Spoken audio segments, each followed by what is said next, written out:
Hey, everybody, welcome to Shedding Mysticism, where we take myths that the general public has and we debunk them about sciences and social things. Not too many politics, but just usually about science, philosophy, and things like that. Today, we have with us Pale Blue Momma, and we are going to talk about climate science.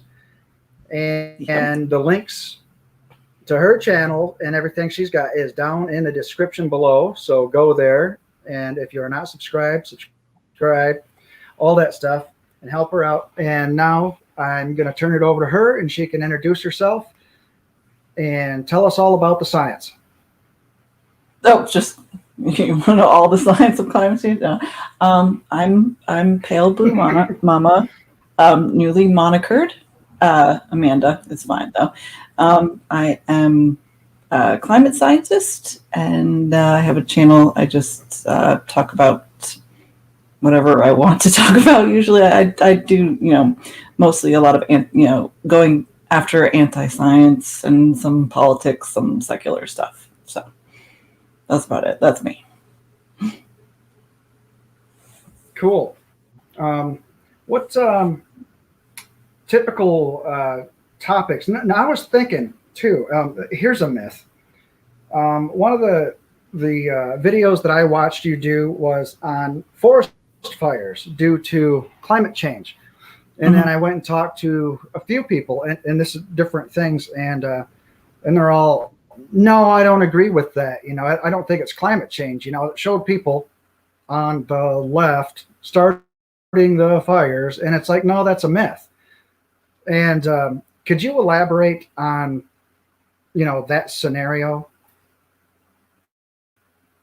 Yeah, I mean, one of the biggest issues in terms of, if you look at the statistics, wildfires of all kinds have been getting much, much worse, especially in the past couple of decades, especially in the past few years. And that just has to do with it's basic. The idea that, because of climate change, our global average temperature continues to rise, which leaves a longer summer season, longer spring season, and warmer as well. But the biggest issue is during the winter season, which happens to be drier because of the warmer temperatures. And you have the drier season that, with any kind of drought whatsoever, you have more of a chance of wildfire spreading. You also have the wildfire seasons that if you look at Australia, it's supposed to start, I think it starts somewhere in August. I could be wrong, because if you remember, Australia is the other side of the planet, so their winter is our summer. But it's their bushfires have been starting earlier and earlier every year as the climate changes, as the temperature rises, and as the drought gets worse and worse. So we end up with much larger swaths of land that are destroyed.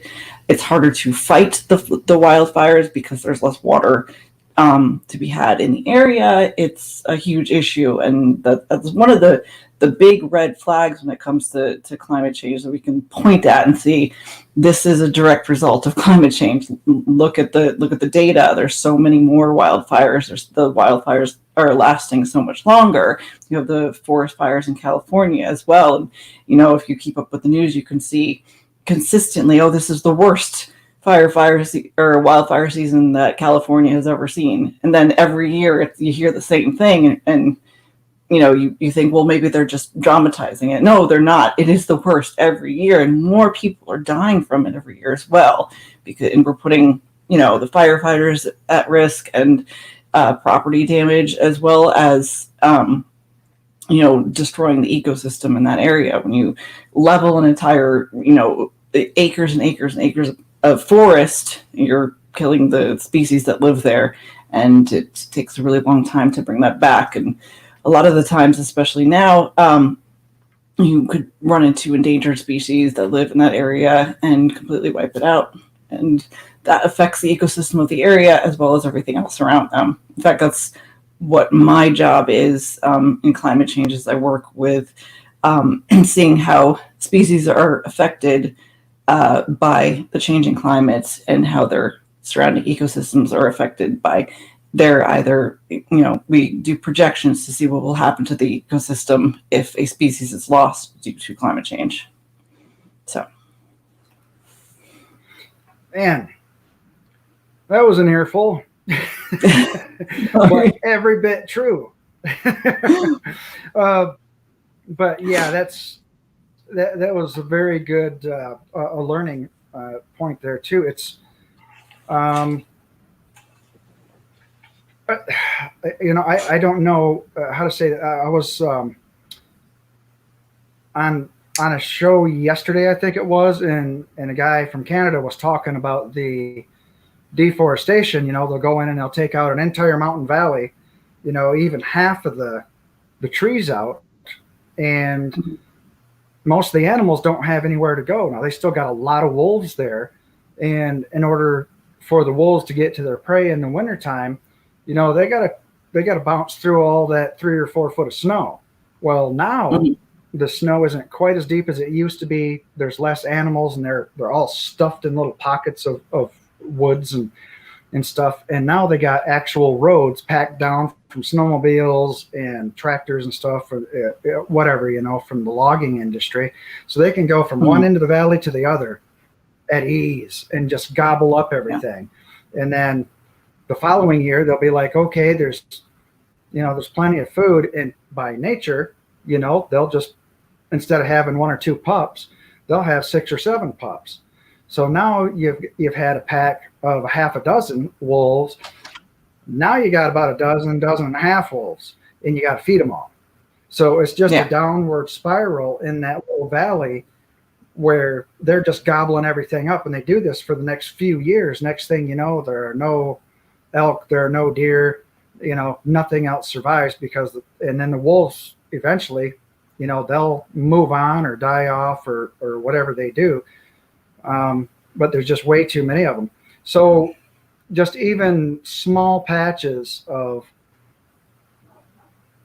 these things will, in the climate, change and everything. Like I said, there's less snow on the mountains. When I lived out in Wyoming, they had this little needle beetle that's been eating all the pine trees up out there.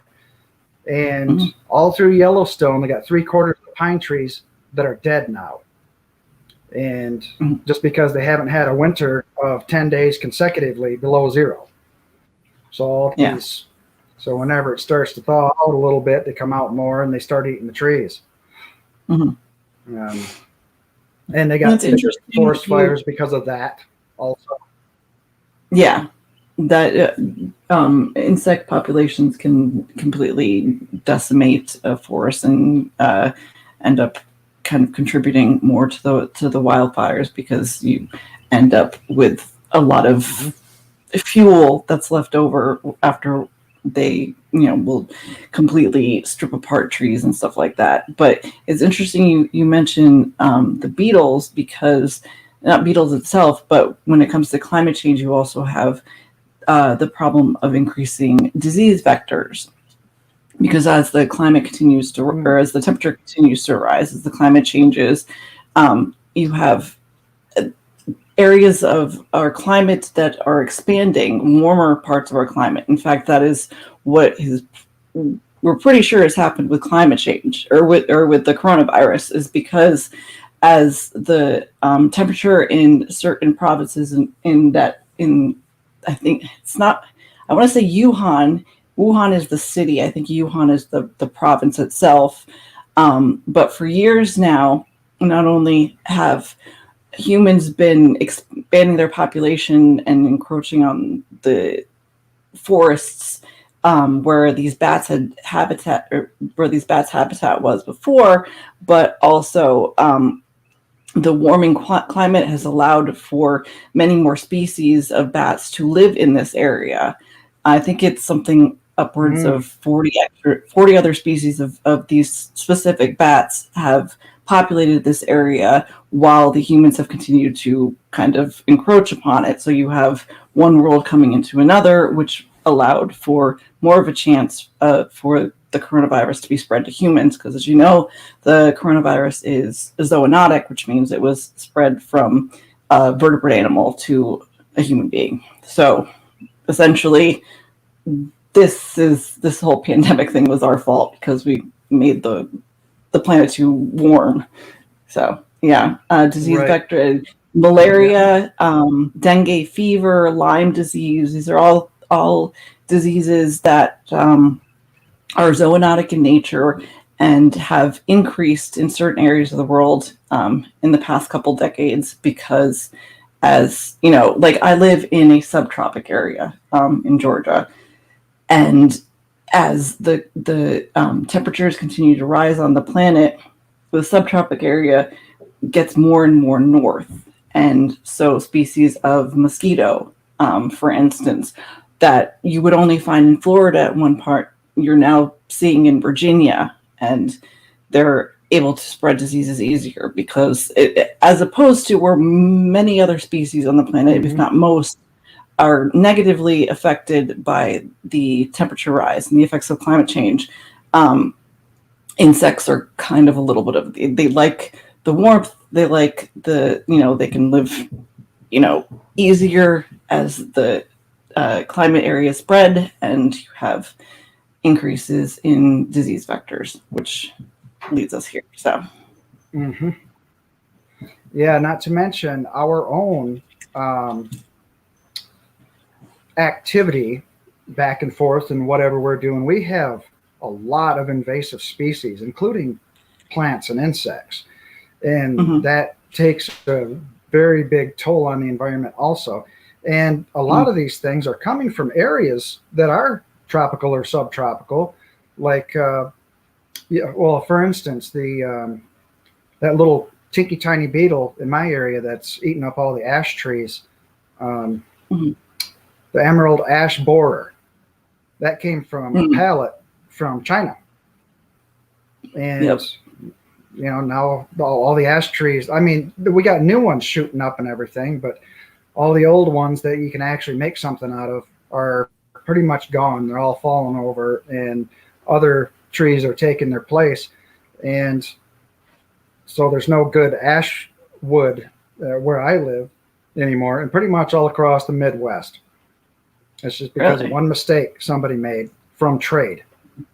Well, it's like the starlings in New York City. They introduced the starlings in, I want to say, the late 19th century.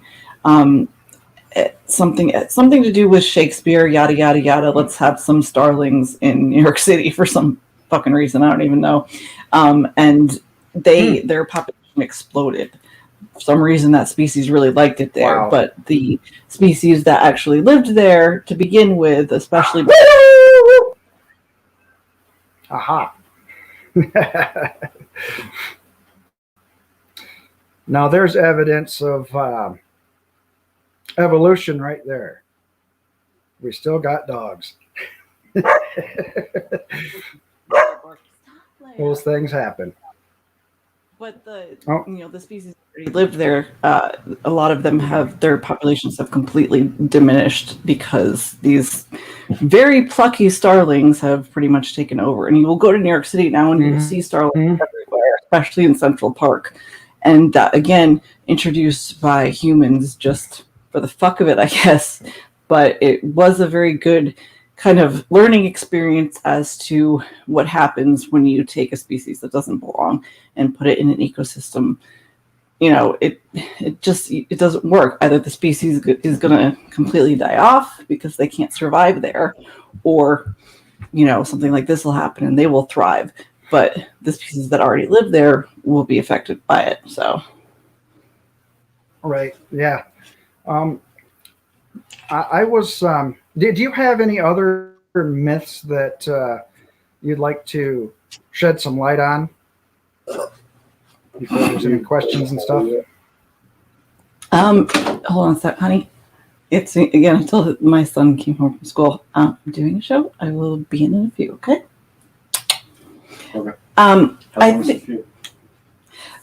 think the biggest problem is, I mean, originally they had started with, climate change doesn't exist, and that's really hard to refute now because, it's obvious. There are so many things that are pointing, as our temperature continues to rise, as the glaciers melt. There's so many things that point to the fact that our climate is changing. So the biggest myth at the moment is that it's not anthropogenic, that it's not our fault. We didn't do anything, therefore, why should we do anything to fix it?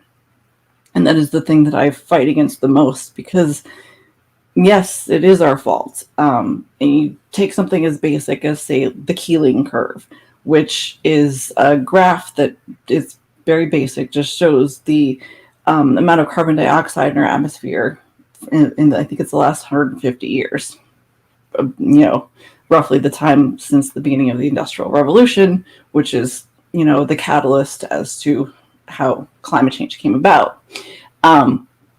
And you can see that, especially in the past about 50 years, the curve has, gone up quite significantly. But to say, and there are ways that our planet the climate has changed on our planet.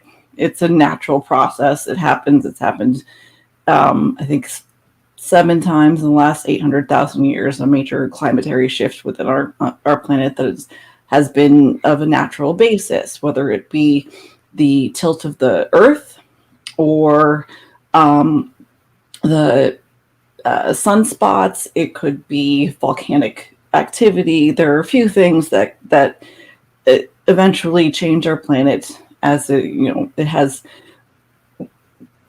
different ways of changing both the temperature and as well as the atmosphere and everything like that. The thing is that we've gone over every single one of these different ways the climate has changed in the past, and none of them explain what's happened now. None of it explains why we have over 400 parts per million of carbon dioxide in our atmosphere, which our planet has never seen like that before. And not only that, but it's also the time frame in which the carbon dioxide and other greenhouse gases have increased.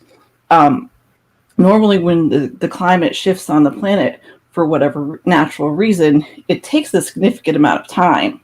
This is not 150 years, but even less, because most of it has happened in the past about 50 to 70 years. So it's just a great amount of empirical evidence that we have to say, look, greenhouse gases are rising essentially on the planet. Why is that happening? Oh, well, it could be because we started burning fossil fuels a century and a half ago. Let's accept that and move forward and do something about it. But, the climate deniers. Yeah, there's only one. Yeah. Controlling factor, and that's us, the industrialists. Mm-hmm. Yeah. There's only one thing that changed. So the cycle, even if it is a cycle and everything, we can't say, oh, this just happens anyways. It's just part of the cycle. No, it's not. We are actually actively involved in speeding it up, and pretty much we're in the not beginnings, but in the middle of a mass extinction. Right? Nope. We're in on the planet because of our direct activity. And we're in it's like saying with this myth, it's like saying, well, I just went out, got into a bar fight and punched 2 people out. Well, at least I'm not a murderer. Well, you still have to do your part, and you still don't have the right to do something wrong to somebody else. It does, know. That's kind of a stupid way of thinking. Well, I can do wrong, but at least I'm not wronger. I mean, and even regardless of the fact, even if it weren't our fault, why wouldn't we try to fix it though? Why? This is our only planet. Why would we continue to let it happen? It's really silly. But no, we're in the middle of our 6th mass extinction. We lose, on paper, about 30,000 species a year, but it's probably closer to 50 because we just don't know all the species we lose. Wow. No, not only that, but we have a lot of species that we aren't even aware of, especially in places like, coral reefs and stuff like that, which are dying at extremely high rates. But they're also there's millions of species that live within a coral reef in just, places on the planet that we haven't been to yet. So, yeah, that's a lot of species to die. And species are always going to go extinct. That's an unfortunate part of life. But we are directly responsible for most of the death at the moment. So as we continue to warm the planet, destroy ecosystems and the like. So Yeah, I think it's more than usual. Yeah, Dave might be right. Dave said it's the volcanoes causing it. But here's the thing. If were the volcanoes causing it, then the temperature would be less, because the ash and debris from the volcanoes would be blocking out the sun to a certain degree and would cause the planet to cool, at least over a short term. So, nice try, Dave. Here's another factor too. When glaciers disappear, and this is a scientific. Well, I don't know where I saw this at, but living in northern Michigan, we have a history of all kinds of minerals and everything that was dropped off by glaciers. And this is where the Great Lakes came from, in fact. But it pushed the mantle down, and as the weight of the ice, it's like a mile thick. I mean, that's a lot of weight on the Earth's crust in a certain area. So it slowly bounced back when they're gone. The land pops up, and then there's whatever mud puddles and lakes surrounding that's incorporated into the new water cycle. Well, we have glaciers missing. It just the past 10 years have just gone like that, out of existence. Mm-hmm. There's no snow on top of mountains and stuff like that anymore. And when you don't have that weight on the Earth's crust and it bounces back like this, over here, one of the old volcanoes or something usually has that pressure tilted on it, and stuff comes up, and all the regular tectonic plate movement and all that other crap too. It takes a long time, but let's face it, it's magma. It's gonna blow. Like the hell's that mountain that we had about 20 years ago, just below sky high, was Olympus or Rainier. Mount St. Helens. Are you talking about in Washington or near you? Yeah, Mount St. Helens. If you it's really cool though. If you look at like Google Earth, you can see all the trees that were just like completely blown over from the original explosion. It's kind of cool to look at. And no, Dave, it's not the solar cycle either. As the solar cycle comes in 11-year intervals, and we're actually on the down cycle now, so it would be the opposite again. So nice try on that one as well. No,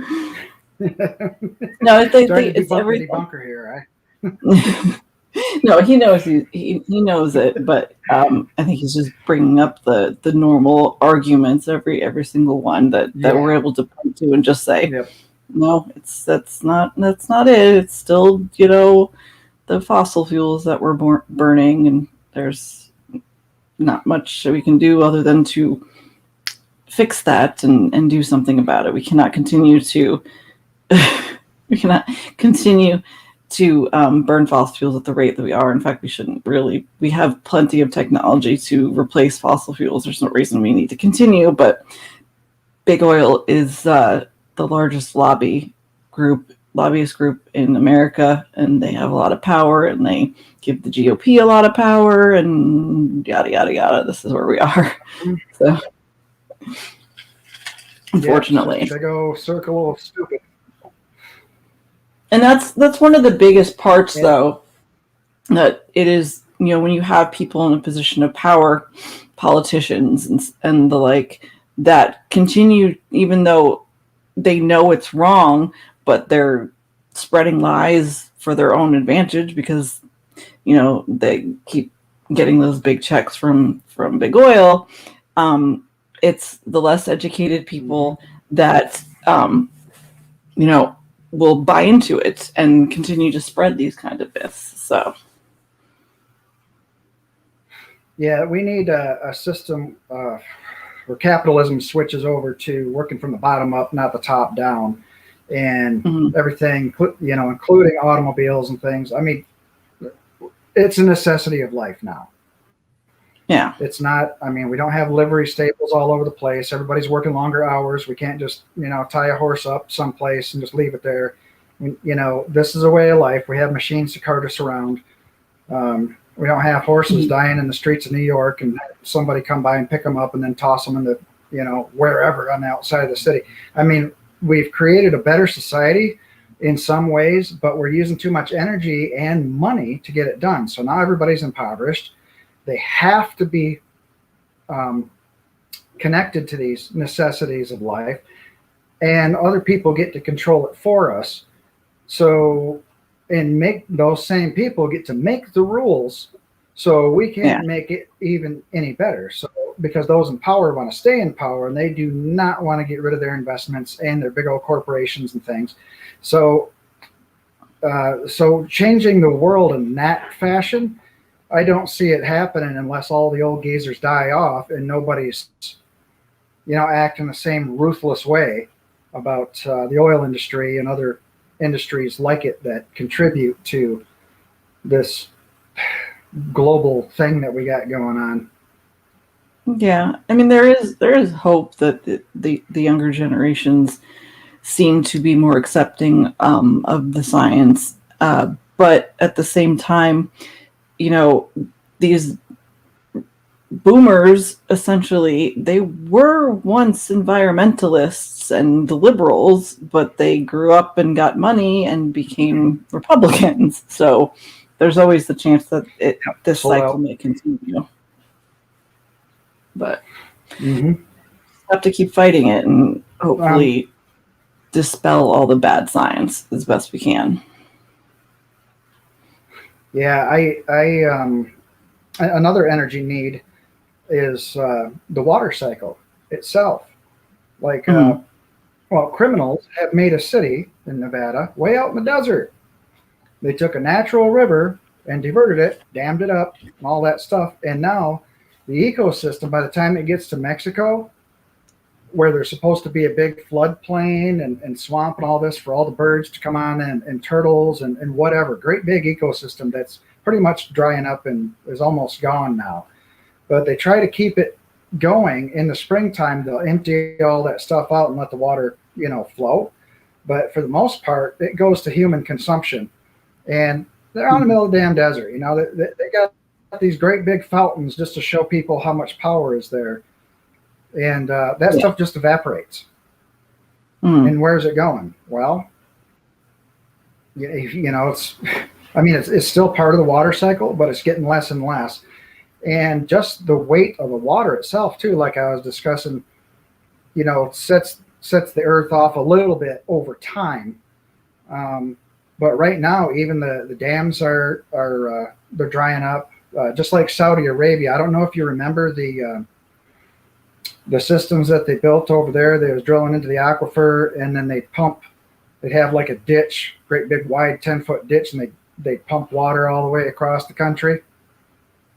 It was kind of like a canal. And then they'd have all these farms and stuff like that sucking up. Well, their aquifer is gone now. So now they own half of Arizona, the Arabs, and they're taking our water. You can look right out at Google Earth where there was never farms anymore. There's great big farms, and nobody's allowed to get in there. They actually own the land in our country because somebody made a deal without our knowledge to take our water.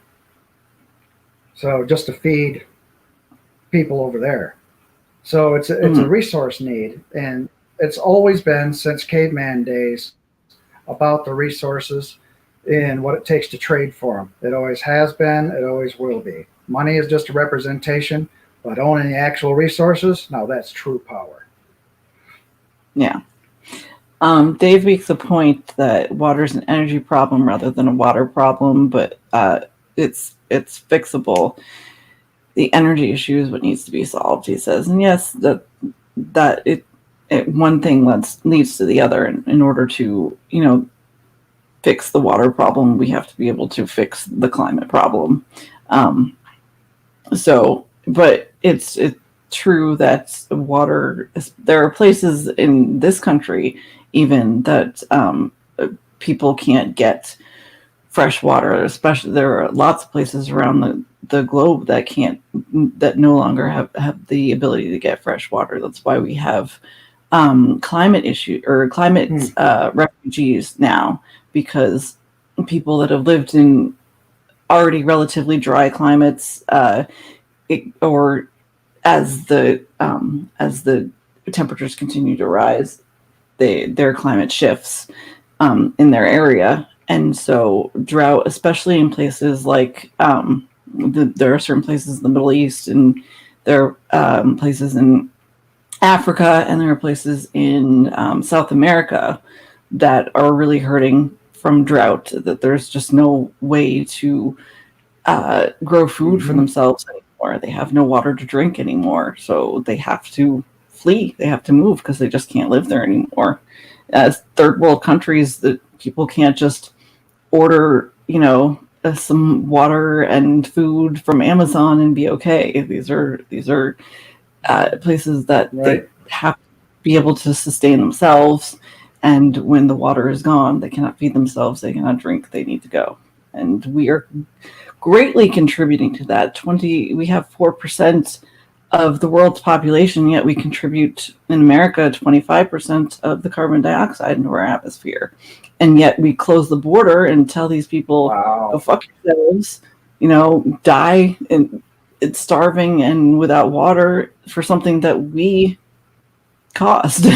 So it's not really okay. But a lot of the climate problem is much worse in Europe right now, because there are huge parts of Africa that are just unlivable at this moment, and people are going north to be able to sustain themselves. So yeah, and like you were saying, already dry areas. I can remember, well, even all the old westerns and everything. California, northern Mexico, things like that. They were already, Arizona, already desert type dwellings, and now people are trying to, and they're moving out of California like by the thousands, because they feel like they had like a 12-year drought there, and even in our country, but then nobody wants those people around. And I say, not the others, I'm not saying that, but I'm like, hey, these are our own people, our refugees from climate and not being able to survive, and they're going places where they can. And I don't know, everybody hates everybody. I just don't get it. We should be helping each other and come together and saying, okay, now we know who the real enemy is, let's get rid of them and start over. But we have a population issue as well. Our population continues to get exponentially bigger, which means less resources, less land, more pollution caused by ourselves. So there's no real solution to that other than being aware of it and knowing, maybe it's hard to say, let's stop having families with 12 kids, but it's just not sustainable anymore.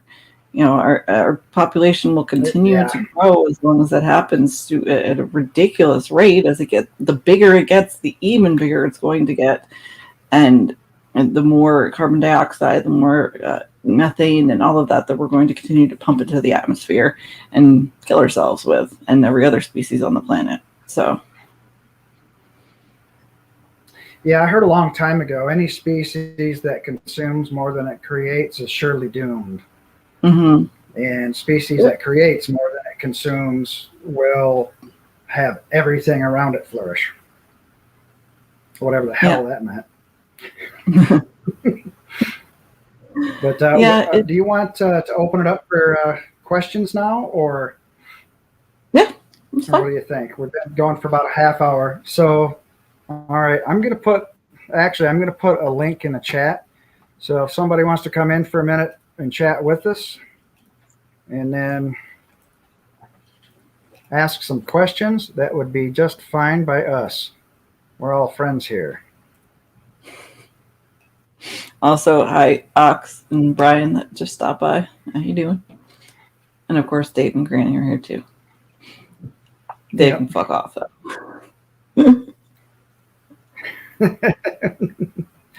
You're trying to blame things on them poor innocent volcanoes, for Pete's sakes.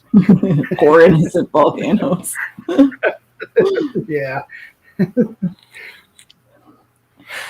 You know, I people get are still worried about the.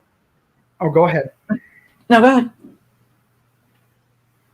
No, I was saying that I have a lot of conspirators that are worried about Wyoming going off any minute now. And it's like, yeah, it could, but stop watching Woody Harrelson and get on with life.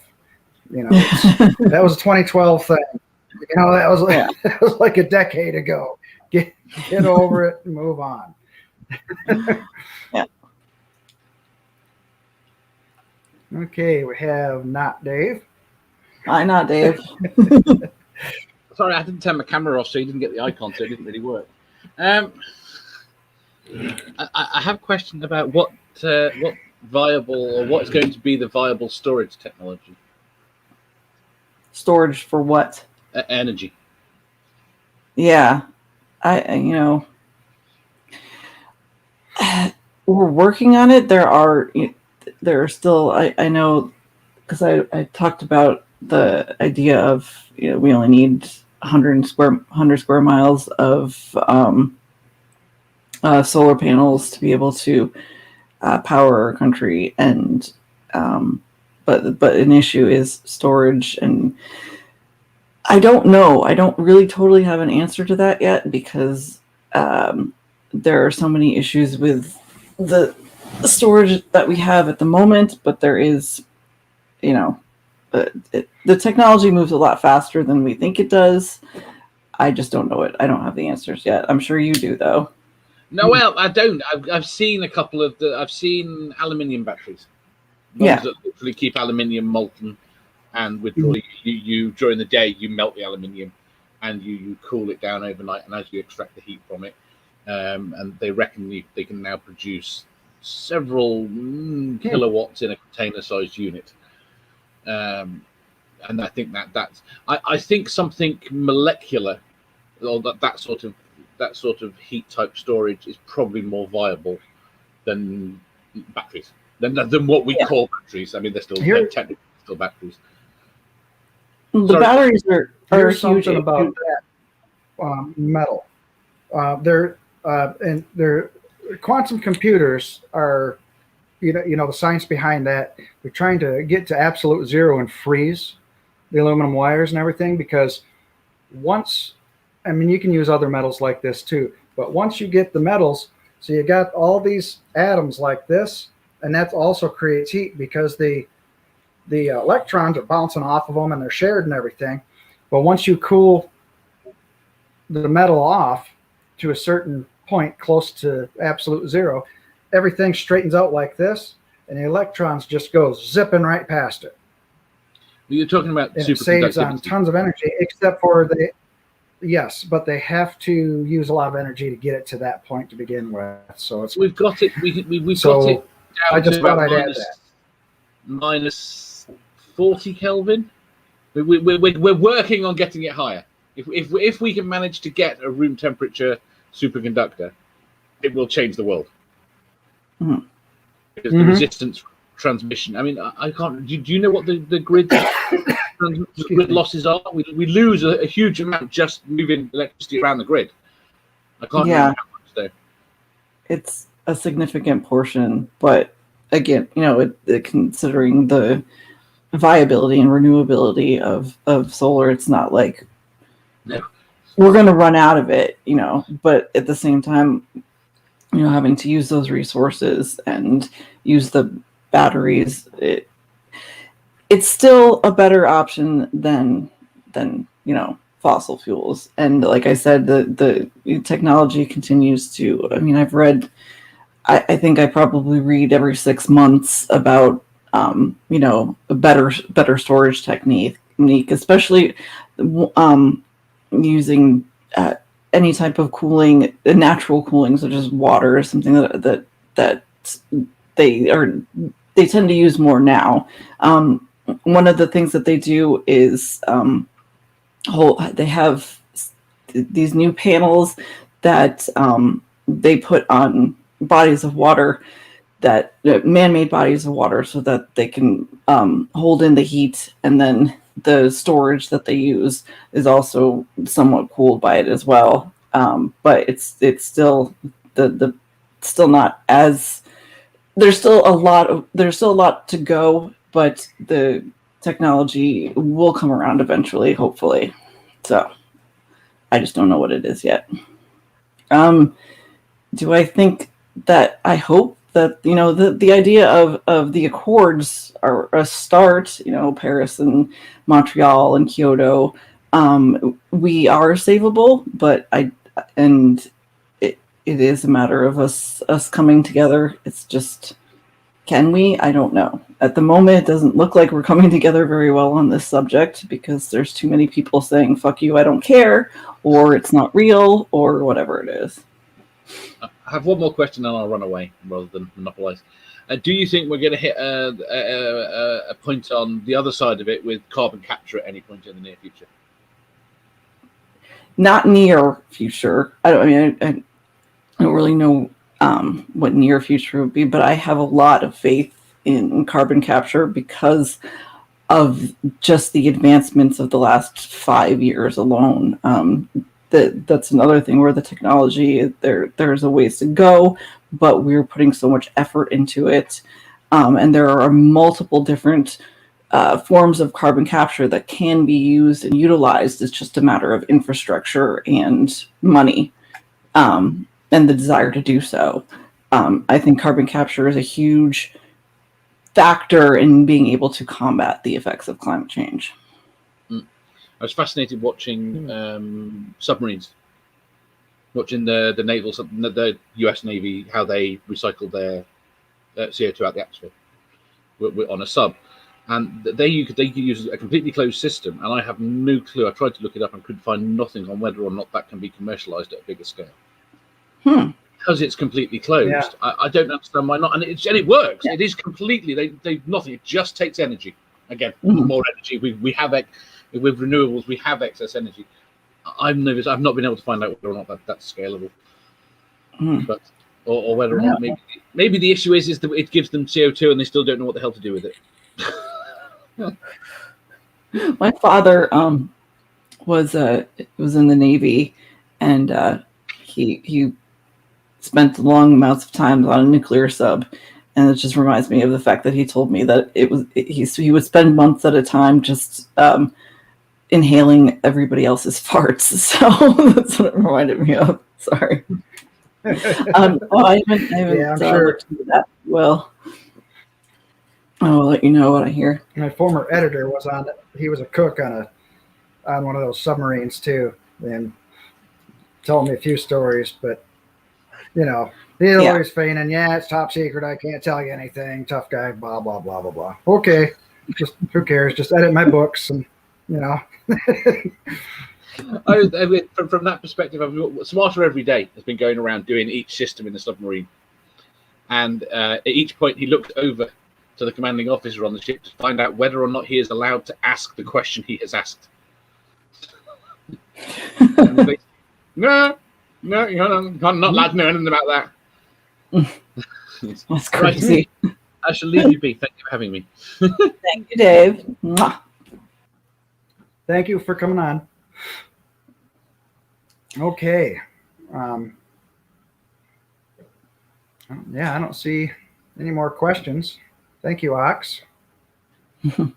Thank you, Ox, and thank you, Dave. I think they all hear me ramble about it enough anyway, so. Right. So now I guess it's a free-for-all. If there's no more questions, anything you want to yak about? Just, educate yourself the best that you can. It's really, it's very frustrating coming up against climate deniers, especially since, the motivation behind it is less than great.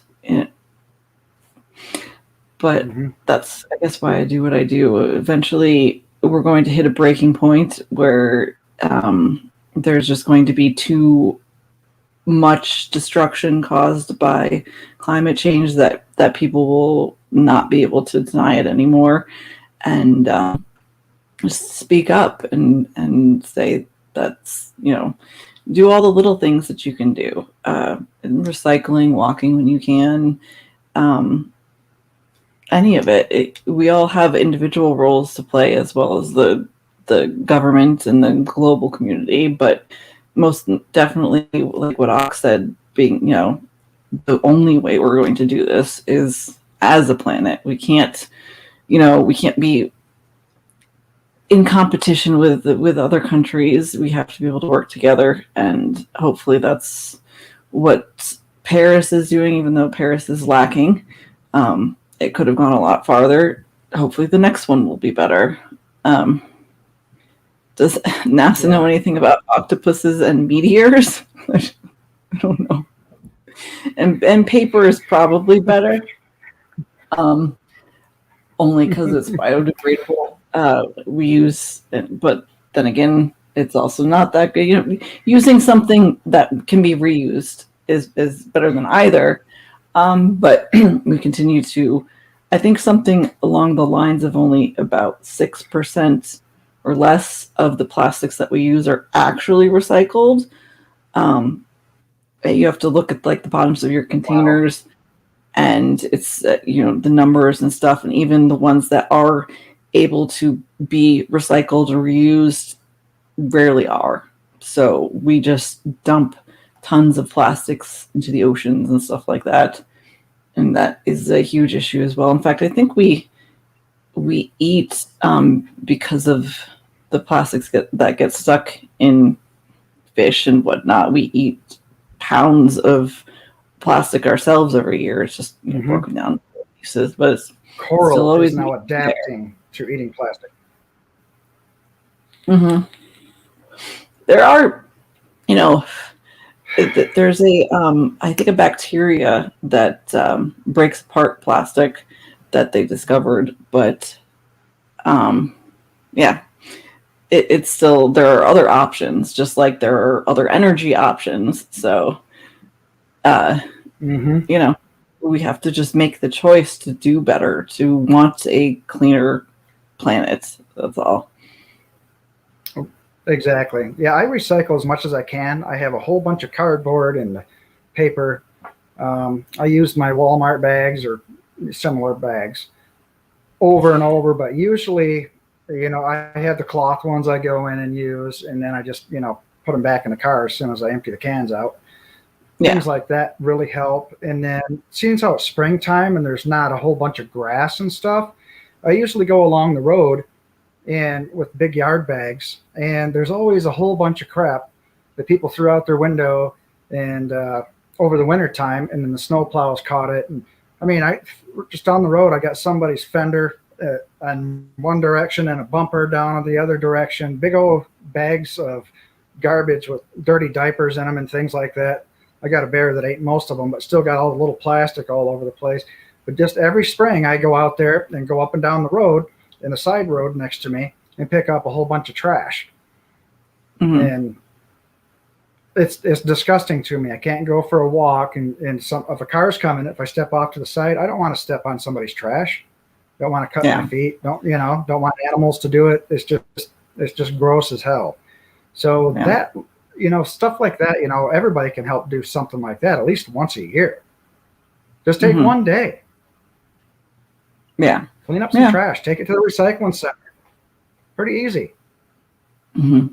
There's lots. Everybody can, like I said, do their part and do the best they can. But for some reason, my road has been littered with White Claw bottles or cans lately. know what the hell that's about, but Well, I don't know what live in those are. It's really gross, cheap alcohol. It's really bad. But like I said, I live in Georgia, Oh, so surprise. yeah. Now in Michigan here, we have a 10-cent return on our cans and bottles. So we had that. I have We had 5 myself, cents, and I have some people down the road, you know, to pick up the beer cans alongside the roads and stuff. And I've even went out a few years ago on my bicycle and tied a whole bunch of bags to my handlebars and, you know, tied up a big old, like a broomstick across my handlebars. And I had bags hanging everywhere. I had like 6 big old garbage bags full of cans just by riding 10 miles into town alongside the highway. They're just all over the place. People drinking and driving. They don't want that open intox in the car, but they, you know, they can't wait till they get home. Dumbasses. Mm-hmm. Yeah, we had 5 cents in Connecticut. We don't have that here though. No deposit. I think people. One of the issues too, though, is that like a lot of places where you have like recycling and garbage separate, it all goes to the same place regardless. I don't even know why they bother.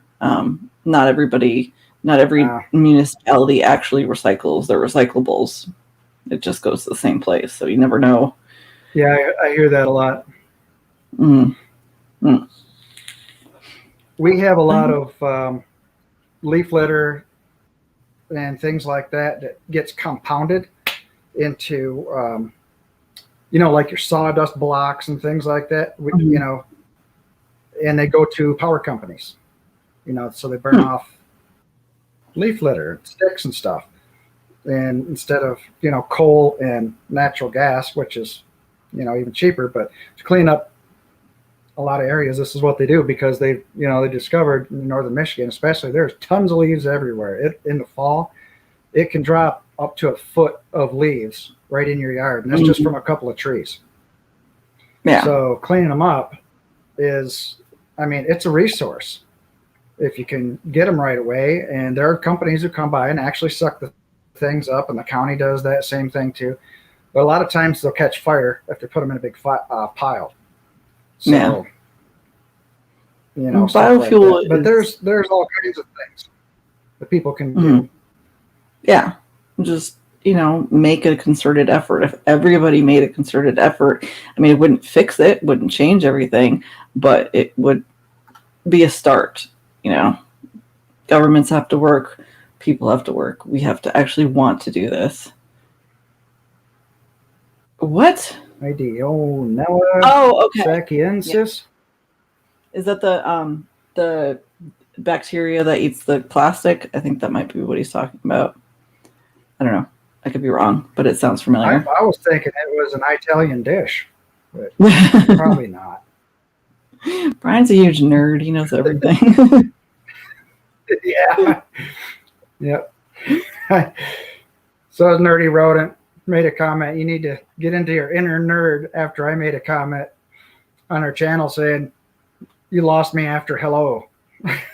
You need to get a hold of your inner nerd. Maybe I do. I don't know. Maybe I need to go back to school or something. But I'm 51-year-old jackass, and I really don't feel the need to do so. And Brian said that the bacteria that breaks down the plastic. In fact, I think there were students that discovered that, and it wasn't that long ago. Stop saying true things about me. Hey, I'm a nerd too. It's cool. It's cool. You're just nerdier, what can I say? Yeah, being a nerd is awesome, from what I hear. Yeah, I was a nerd when I was younger. I took engineering course and physics, things like that, and I got into a lot of projects. That was in the 80s, but you know, things happen, and then it's one of those things that if you don't use it, you lose it. So to this day, even after studying physics and everything when I was younger, I can't even count to 21 if I was naked. That's how bad I am with it. I'm sure you recall more than you think. But does anybody have any thing to add? Want to jump in here before we call it a day? You know, Amanda's got to probably cook dinner or something. Yeah, the kid's always hungry when he gets home. Gotta feed those children. Yep. It's so annoying. They're always wanting food. Yeah, boy, I did all the time. I had to feed myself though. I had to go out Nah. hunting just about every day to get something to eat. It sucked. Yeah, I know. Well, I really appreciate you having me on. I hope I shed some light on something. I don't know. Yeah, and I think is what I'm going to do is take this link and put it on my other channel too, so people can watch it, later if they want. There's just not a whole lot of people except for, I got maybe a dozen followers on this channel, but it's something that I'm trying to use to get these basic myths out in order to, show the general public. It doesn't have to get to where nobody understands it. It just, okay, you understand it as this. You heard, this big political oiler say this, and here's what an actual scientist is saying about it easily, so you can, figure it out. Go right to the damn source. And you're not in cahoots with any secret government agency, and you're not making tons of money or any of the other myths like that. And no, I'm a scientist. I don't make very much at all. Yeah. Right. Okay. Anything you want to show? This weekend on Sunday, me and Brian and Dave, and my friend Hein probably are going to go after a new PragerU climate change video on Sunday at 7 p.m. Eastern. Yeah, it should be fun. I should be there. Cool. Awesome. Yeah, it should be a good amount of fun. Okay. Yeah, debunking people like that is always fun because some of the stuff they come up with is just absolutely ridiculous. Just ridiculous. Mm-hmm. It's like, where'd you get that info from? They claim this particular video, they claim to have a scientist, an ex-climate activist, but it's I haven't they always have a ringer. Watched it yet, so they're PragerU. They're idiots. But yeah. But thank you so much, Randy, for having me on. You're very welcome. I am so glad you came on here. I've been wanting to do this for a long time and have you talk about climate science because it's something that's one of my pet peeves also, especially when I see somebody throwing a cigarette butt out the window or something like that, and I can't run that fast to go beat their ass. So more education is needed. Okay. I'm going to mute you out for now, and I'll see you backstage momentarily, and I'm going to close the show. Okay, everybody, as always, think for yourself. Don't listen to dumb shit. Go find out. Learn how to actually research. Don't do the cliche thing and say, okay, I looked at this and it confirms my bias. Go find out how to actually research. Find out the facts before you say, aha, confirm my bias now. And be willing to admit that you're wrong. I did that just the other day on frequency modulations and signals. So let's just learn together and make the world a better place. Shed that mysticism from your brains, and let's have a better life. Goodbye, all.